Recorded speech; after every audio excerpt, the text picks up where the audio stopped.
And we begin with a deadly shooting in Tacoma. That's where a homicide investigation is underway after someone shot close to 100 rounds at a home there early this morning. It happened on East 91st Street, leaving one young woman dead and another hurt. Fox 13's Jennifer Dowling talked with police and neighbors and walks us through what happened. Jennifer.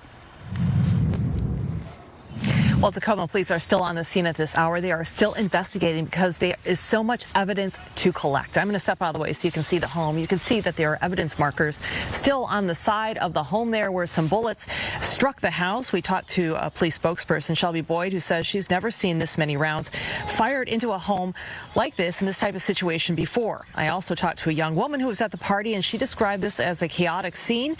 She said she didn't know who was throwing the party, but got word there was a neighborhood gathering and came out like dozens of others. She said at the time there were people everywhere on the lawn, on the sidewalks, in the streets, potentially as many as 80. She says there was a lot of gunfire and everyone ran, spreading out into the neighborhood. She left her car where it was parked in order to get out of harm's way and showed up today to pick it up. She estimated the partygoers to range in age from 15 to 19. We also heard from other neighbors that thought that many were in their 20s as well. We talked to one of those neighbors who didn't want to appear on camera. She says it happened right across the street. Her kids were asleep at the time, and her mom heard the shots and saw the police response. She said the victim who died could be seen on the ground in the driveway. It's really sad. We see it a lot.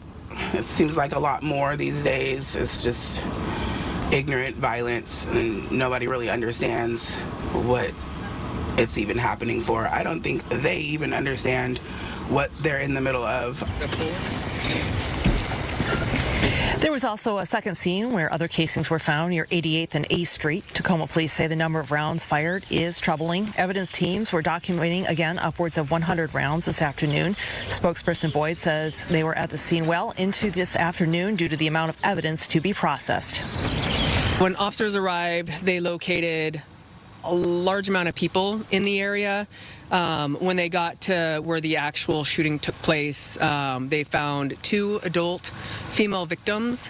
One was transported to a local hospital in non-life-threatening, stable condition, and the other died at the scene.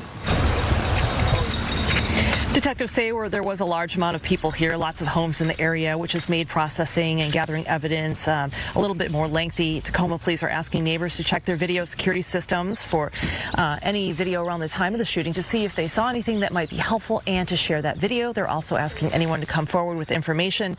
We also asked if this might be a potentially a drive-by shooting, and we're told they're still trying to figure out the sequence of events at this point and determine what exactly happened. Reporting live in Tacoma, Jennifer Dowling, Fox 13 News.